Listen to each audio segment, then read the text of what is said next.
Bonjour à toutes et à tous et bienvenue sur TV Vendée en ce vendredi 26 septembre pour votre journal d'information de la mi-journée. C'est une série noire qui frappe actuellement les routes vendéennes. En seulement 10 jours, 5 accidents mortels ont eu lieu sur les routes de la Vendée, à Sévremont, Mouchamp ou encore Luçon, conséquence des opérations ciblées sur les comportements liés notamment à la vitesse se multiplient comme c'était le cas à Belvigny ce mercredi.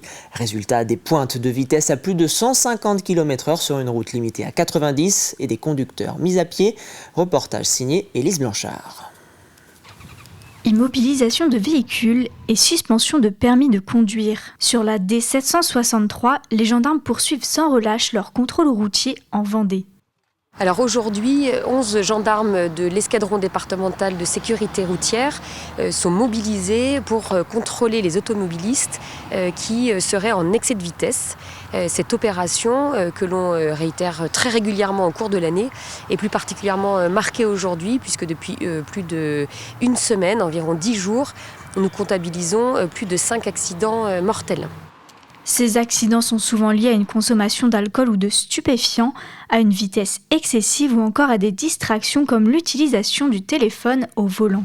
L'opération a commencé il y a 45 minutes. Nous sommes déjà à 19 contrôles vitesse excessive, donc entre 90 et 110 km/h. Et nous sommes également à 4 immobilisations, donc des conducteurs qui sont au-delà de 130 km/h et dont la vitesse la plus importante est quand même de 145 km/h. C'est vraiment une vitesse très importante sur une portion, je le rappelle, limitée à 90 km/h. Des morts, des blessés, des vies bouleversées, le préfet de la Vendée dresse un bilan alarmant de la sécurité routière dans le département. Depuis le début de l'année, on a un nombre de tués qui est inférieur à celui des années précédentes. On est à 32 tués au moment où je vous parle, contre 44 l'année dernière. Donc on peut dire c'est bien, mais on a quand même plus 20% d'accidents et plus 36% de blessés graves. Et en fait, on a constaté que malheureusement, il y a beaucoup d'excès de vitesse et de gros excès de vitesse. Je viens à peine d'arriver, il y a déjà 2 rétentions de permis. Voilà, donc ça montre qu'on ne conduit pas normalement dans le département de la Vendée. Tout au long de l'année, le département de la Vendée multiplie ses campagnes de sensibilisation à la sécurité routière, en particulier auprès des plus jeunes dans les écoles. L'intelligence artificielle prend une place de plus en plus importante dans le fonctionnement quotidien des entreprises. Vue par certains comme un collaborateur ou un outil d'optimisation, d'autres ne souhaitent pas encore sauter le pas. Ce mardi, à la Chambre de commerce et d'industrie, organisée une grande journée de sensibilisation à l'IA avec des conférences et des ateliers à destination des entrepreneurs et porteurs de projets. Les personnes sont vraiment dans les premiers pas pour l'appréhension de l'intelligence artificielle et notre but c'est de les sensibiliser, de les accompagner justement à prendre en main ces outils et comment ça peut les aider à optimiser le développement de leur entreprise tout simplement. Effectivement là l'important est de prendre le train en marche et de pouvoir effectivement saisir toutes les opportunités vont offrir l'intelligence artificielle justement aux entreprises et aux porteurs de projets pour justement ne pas accumuler de retard face aux concurrents et de toute façon leurs clients vont prendre en main ces outils-là donc il est important qu'eux soient bien accompagnés sur ces sujets-là.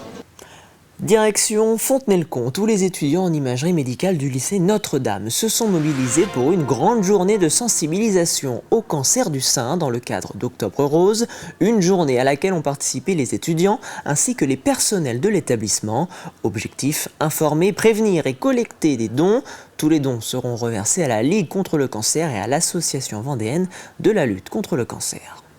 Aujourd'hui, il y a à peu près 770 élèves et étudiants qui marchent dans Fontenay. Et tous les élèves et étudiants de fin de cycle participent en fait aux différents ateliers qui sont proposés. Et ils vont également avoir le droit à une conférence qui est donc faite par Madame Cool, du CRCDC, une conférence sur la prévention donc, du cancer du sein. Forcément, je suis touchée puisque je suis une femme. Et puis ça fait aussi partie de notre formation, car dans la formation, on fait des mammographies. Donc en fait, on participe au dépistage du cancer du sein. Le Festival international du film de La Roche-sur-Yon revient pour sa 16e édition du 13 au 19 octobre. Un rendez-vous devenu incontournable avec plus de 30 000 spectateurs l'an dernier. 4 lieux accueilleront cette nouvelle édition, le Concorde, le Ciel, le Grand Air et le Quai M. La programmation a été dévoilée au public ce mercredi lors d'une soirée au cinéma Le Concorde. Au programme, compétition internationale, nouvelle vague, séance spéciale ou encore carte blanche à la Cinémathèque de Vendée. Le tout en présence d'une marraine connue du grand public. Les détails de cette 16e édition avec Louise Viadger. 115 films dont 24 pays représentés. Le moins qu'on puisse dire, c'est que la programmation du Festival international du film de La Roche-sur-Yon est éclectique, tout en respectant la parité.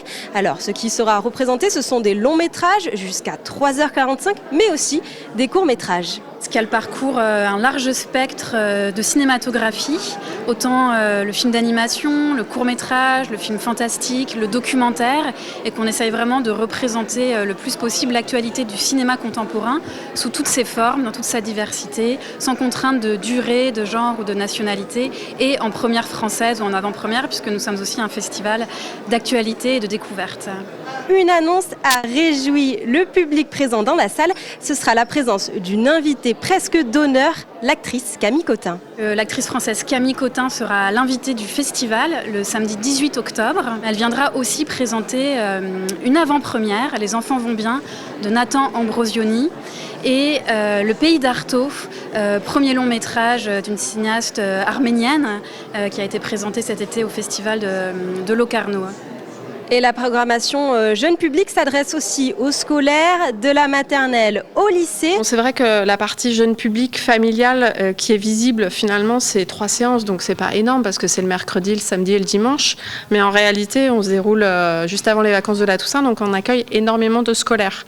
Et il y a tout un volet jeune public qui est destiné au public scolaire, avec des propositions qui sont à la fois des films de la programmation courante, mais une autre partie qui est une programmation spécialement dédiée pour les maternelles élémentaire dont je m'occupe également.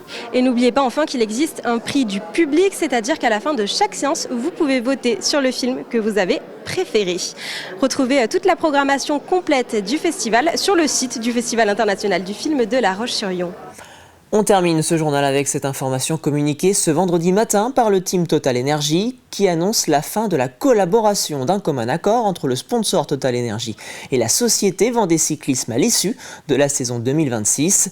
L'équipe managée par Jean-René Bernonneau aura donc pour mission de trouver un nouveau sponsor principal pour 2027. Et c'est ainsi que se termine ce journal. Merci de l'avoir suivi. Passez une très bonne journée sur TV Vendée.